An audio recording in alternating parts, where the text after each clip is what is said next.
Para vocês entenderem por que o Bolsonaro ele é o terror do sistema, tá? Pra vocês entenderem a arquitetura do golpe. Vamos lá. O campo de batalha é a mente, né? Guerra de quinta geração. Vocês precisam entender o que é PSYOP, o que é guerra de quinta geração. Não vejo a hora do Ramagem poder ter a oportunidade de sentar com vocês para explicar por horas e horas o que significa guerra de quinta geração, PSYOP. Vale um curso, Ramagem, por favor. Isso vale muito a pena. Aí vamos lá. Primeira frase ali. Não se conquista mais um país com tanques, mas com percepções programadas. O objetivo não é destruir o corpo do inimigo, mas fragmentar a sua psique e plantar a dúvida. Como é que você faz isso? Um dia você afirma uma coisa, outro dia você nega, fica usando de assédio judicial, que é o lawfare. Você fica criando toda uma desestabilidade emocional, você não precisa mais de tanque. Você quer acabar com o trabalho da direita, você fica fazendo isso. Quer acabar com a empresa de alguém, você faz isso. Mente, depois diz que não mentiu, depois diz que não, usa lawfare, usa a força da justiça, com muitas aspas, você não vai precisar de tanque. O cara vai começar a se ferrar. Na era das operações psicológicas, que são PSYOPs, né, é o termo utilizado em inglês, cada manchete é um míssil. A narrativa do golpe não foi um evento, foi uma vacina. Plantou-se a mentira antecipadamente para justificar o totalitarismo real que viria depois. Eles ficaram décadas falando de golpe. Vai ter golpe, teve golpe, vai ter golpe, teve golpe, vai ter golpe, teve golpe. Eles ficaram utilizando esses termos por décadas. Não começou em 2016. Não, em 2016 eles falaram que o impeachment da Dilma foi golpe. Não. Eles ficaram décadas falando isso. Pode ir pro próximo, por favor, Bob. Aí começa. O aviso pro professor Olavo saiu barbudo aí, né? Inteligência artificial, né? Eu botei uma foto bonita do professor Olavo, ele saiu barbudo. Tinha uma época que o professor até usou uma barbinha, mas não era assim, não. Então peço desculpas à família, ao próprio professor Olavo. Ele não merece isso, mas eu não tive tempo para poder configurar isso aí para vocês. Aí começa. Em 2006, o professor Olavo de Carvalho escreveu um artigo onde ele faz a leitura, tá? A leitura de um burburinho que foi noticiado pela imprensa de que o alto escalão dos militares não aguentava mais o Lula.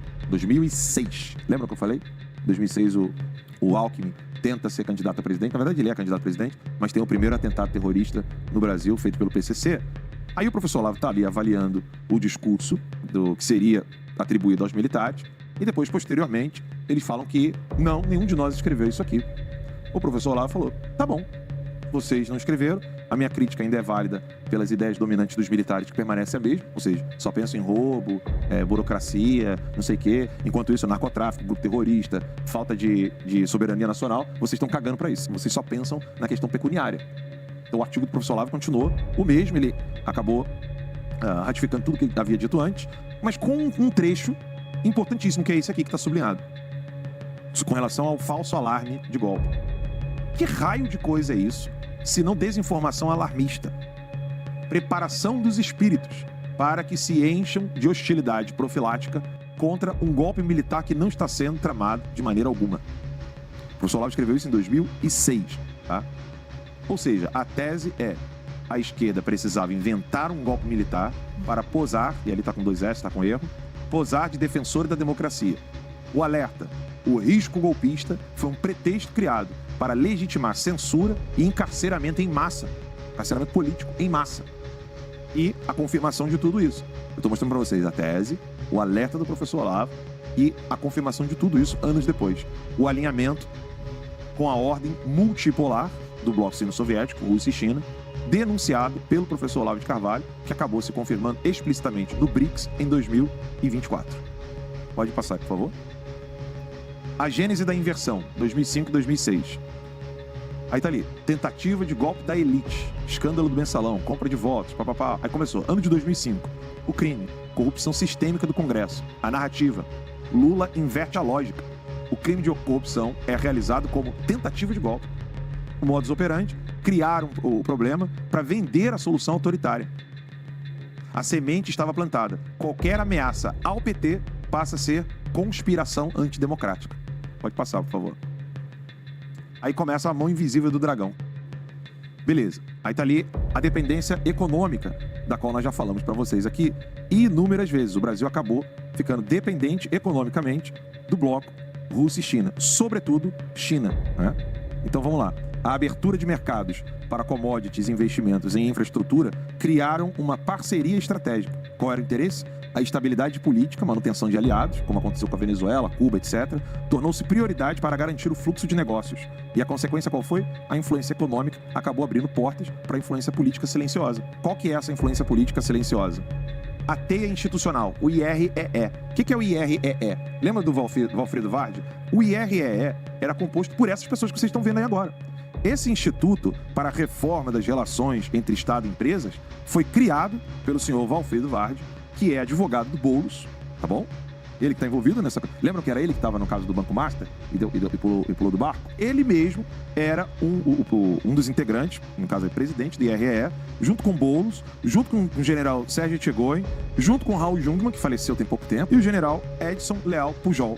Não esqueça, muito importante, deixar o seu like aqui embaixo. Inscreva-se no canal, já se inscreveu? Dá uma olhadinha aí, tinham 410 mil inscritos, daqui a pouco a gente vai bater 500.000, 500 mil inscritos com a ajuda de vocês. E aproveita para compartilhar. Compartilha o link da live aí nas suas redes sociais. Manda nos grupos de WhatsApp, manda nos grupos de Facebook, manda nos grupos de Telegram, manda lá no WhatsApp daquela pessoa que você quer que conheça a timeline, que desperte aí para o que realmente está acontecendo no Brasil, né? Tá na hora de BBB, Oscar, né? Sair do Trending Topics brasileiro e a gente começar a entender o Brasil de verdade. A Guerra Semântica, 2013, 2016. De novo, golpe, golpe, golpe, golpe, golpe, golpe, golpe, golpe, né? Elite golpistas, saudosista da ditadura, ameaça à democracia.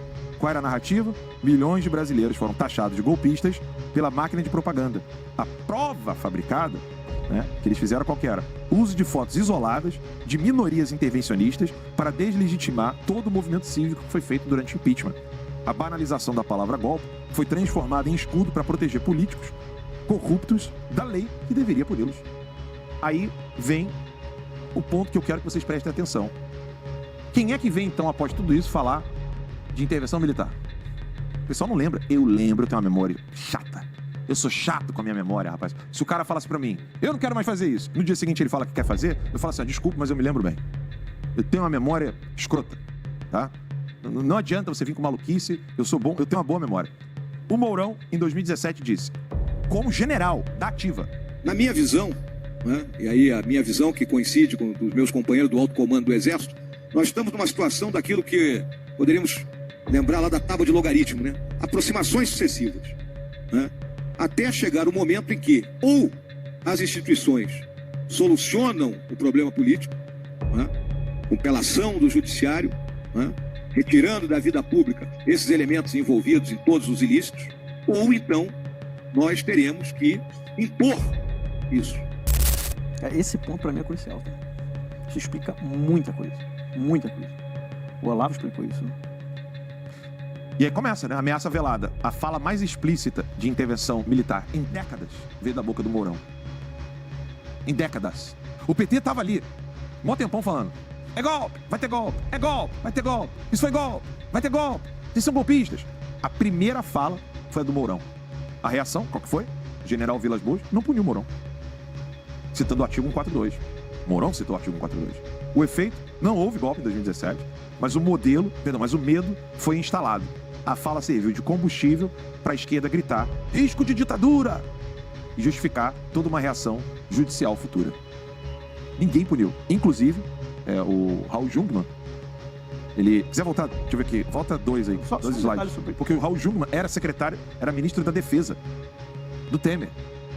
Na época que o Mourão falou aquilo dali. Pode voltar os outros. E o Etchegoyen era o GSI. E tem uma coisa muito grave, né? O Olavo explicou isso. Se você fala de golpe, né, ou de intervenção militar, citando aí o tal do artigo 142, que depois foi um assunto que entrou como desinformação em vários grupos relacionados à direita. Tanto que a gente no Terça Livre sempre foi contra essa história de artigo 142. Nunca apoiamos isso. Sabia que isso não existia. E aí o Olavo explicou o seguinte, ó. Se você ficar falando que os militares vão intervir, mas não há nenhuma intervenção sendo planejada, o único objetivo de levantar essa bola é preparar um contragolpe de um golpe que não está sendo planejado. E foi exatamente o que aconteceu. Foi quando o Olavo falou isso? 2006. 2006. E foi exatamente o que aconteceu. Exatamente o que aconteceu. E por isso que os próximos slides vão ficar ainda cada vez mais explícitos. Vamos lá. A próxima, por favor, obrigado. A profecia autorrealizável. Checklist do tal do golpe de Estado. Teve tanque na rua? Não. Teve apoio militar? Não. Teve controle de mídia? Não. Teve liderança clara? Também não. E aí, um motim desorganizado de vândalos, aqui a gente não tá xingando, inclusive as pessoas que estão presas, nem são as pessoas que estavam fazendo vandalismo. Exato. E te digo mais, tá? Eu estou em posse de imagens do Planalto, imagens inéditas. Olha aí. Imagens inéditas. Vamos mostrar isso aí. E aí, uma hora a gente vai poder mostrar isso aí. Mas a gente tem muita coisa para fazer com essas imagens. Inclusive, quero até pedir ajuda ao Ramagem nisso aí, mas a gente tem imagens inéditas. Vamos lá. Vandalismo. Foi a peça final que faltava. A conveniência. A falha clamorosa da segurança permitiu a produção das imagens necessárias para criminalizar toda a oposição conservadora. Eles divulgaram as câmeras? Divulgaram? Não, pelo contrário. Não divulgou? Eles colocaram sigilo nas câmeras. Eu faço sempre esse comparado. Se você tem na sua casa, na sua residência, uma possibilidade de ter um circuito de câmera, ou você supõe que haja numa residência um circuito de câmeras externos e internos. Se alguém entra na sua casa e promove um vandalismo, uma quebradeira ou furtos, você não vai pegar essas câmeras e entregar para a polícia, para uma investigação, para elucidar o crime? O Lula não. Esse é o local mais importante da República, com câmeras por todos os lados, no ambiente externo e interno, eles botaram o sigilo das câmeras. Por que será? Por que será, né? O próximo slide, né? Vou voltar uma questão aqui, para como a demonstração do que o Marx colocou aqui na apresentação do ALA, da doutrina do contragolpe sem haver um golpe. Em 2017, houve, na esplanada dos ministérios, sim, um grande vandalismo, muito pior do que o 8 de janeiro de 2023. Saía fumaças, teve quebradeira, teve muito mais enfrentamentos. Entraram no Congresso Nacional, entraram em vários ministérios. Era ali o quê? Era a CUT, a Força Sindical, o PT, dizendo que o impeachment da Dilma era um golpe contra ali a presidência do Temer. Ou seja, eles estavam indo contra o Instituto Constitucional de impeachment e contra a decisão do Congresso Nacional de impeachment a Dilma. Ou seja, estavam no ato antidemocrático, não é isso? Quebraram tudo ali, muito mais do que o 8 de janeiro. O que aconteceu? Só colocaram como vandalismo. Teve multa, teve essas prisões, teve essas condenações todas em 2017? Não teve. A Dilma, na época, não procurou o comandante do Exército, o Vilas Boas, para querer fazer um estado de sítio? Isso está documentado também. Então, tudo que foi feito no governo Bolsonaro ali, no 8 de janeiro, de vincular ilicitamente Bolsonaro, em 2017, muito pior. Eles condenaram aquelas pessoas? Não. Eles tiveram aquilo como exemplo, pegaram ainda o exemplo do Capitólio nos Estados Unidos, montaram, tudo que o Alan está demonstrando agora aqui, montaram aquilo para destruir a direita, como eu sempre falo, tenho falado direto aqui. Eles montaram, criaram uma grande armadilha para acabar com o maior símbolo da direita, calar a direita nas redes sociais e nas ruas. Então, e a Paola está nos Estados Unidos, ela vai conversar conosco, em breve ela estará aqui com a gente, ela que gravou aqueles vídeos, né? Lembra dela falando, ó, tá cheio de infiltrado aqui, ela gritando, dizendo que não tinha nenhum dos nossos mesmo, estava depredando nada ali, ela gritando os infiltrados. Agora, olha essa ação coordenada, simultânea, a questão de antes, durante e pós 8 de janeiro. Vamos lá. Deixa eu só acompanhar aqui em letras maiores aqui, para poder acompanhar com vocês. Aí começa. Apoio a medidas para restaurar a ordem sobre a liderança de Lula e o interesse chinês, qual que era. Pequim prioriza a estabilidade para seus negócios. Um governo conservador e imprevisível era um risco. Ou seja, por que um governo conservador e imprevisível? Não, hoje a gente não quer mais falar com a China, não. A gente quer mais aproximação com os Estados Unidos e Israel. E aí começa, padrão regional. A mesma retórica de golpe é usada na Bolívia e Venezuela para proteger aliados. O 8 de janeiro foi o pretexto perfeito para isolar o Brasil conservador do palco global. Sob a liderança de Jair Messias Bolsonaro. Vai para o próximo, por favor. E por que a China se importa com o que está acontecendo, que estava acontecendo no Brasil com o Bolsonaro? O governo anterior vocalizava desconfiança sobre a cobiça chinesa e flertava com Taiwan. Aí, o isolamento. Rotular a direita de golpista inviabiliza sua atuação política e remove barreiras para a nova Rota da Seda. A diplomacia de cooptação. O Partido Comunista Chinês, PCCH, financia ambientes, think tanks, parcerias acadêmicas, como é o caso do IREE, que geram o consenso favorável aos seus interesses. Nós temos intelectuais debatendo aqui, militares. Teve uma live do IREE, que eu mostrei para vocês aqui agora num dos slides, teve uma live do IREE que era com presidentes dos partidos. Cara, só não tava lá o partido do Bolsonaro.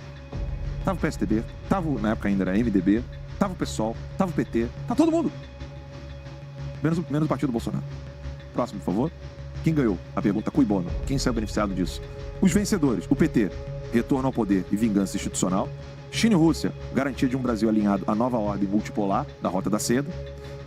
STF militares, poder absoluto para defender a democracia, controle social, você tem prisões, censura, etc. As vítimas, a oposição conservadora, criminalizada, presa e inelegível. A liberdade civil foi completamente sacrificada no altar da segurança institucional.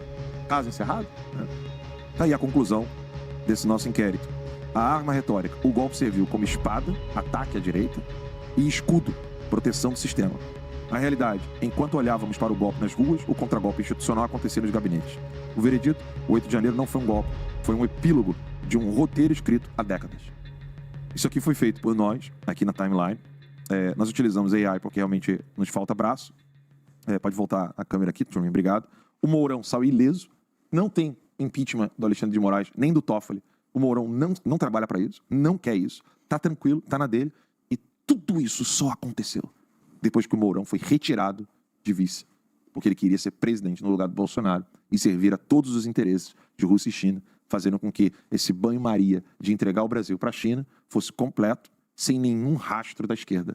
Quando eles viram que não dava mais, apareceu a urgência Lula, eles soltaram o Lula, colocaram o Lula para fora da prisão, colocaram o Lula de novo na cédula eleitoral, né, como se fala aqui nos Estados Unidos, ou seja, no papelzinho lá do voto, que no Brasil, infelizmente, é a urna mágica. Colocaram o Lula na urna mágica, o Lula venceu as eleições, Bolsonaro está preso, e se a pessoa não entendeu isso aqui, que eu acabei de explicar, vá pedir união na puta que o pariu. Porque aí já tá falando com retardado. É isso aí. A gente tem que se unir contra essa galera aqui. Contra, isso que eu tô falando, se unir contra essa galera aqui.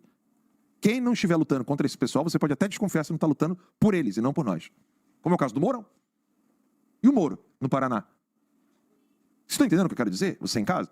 Não é uma questão assim de babar ovo do Bolsonaro. Expliquei aqui agora. Eles estão planejando isso há décadas. Décadas. O que está acontecendo no Brasil foi um planejamento de décadas. Ou a gente se une contra isso, ou vocês vão continuar acreditando que o Brasil tem como dar uma melhorada na economia e as pessoas vão parar de votar na esquerda e o Brasil volta ao lugar. Meu irmão, pra cima de Moá. Dá licença, não dá, Max.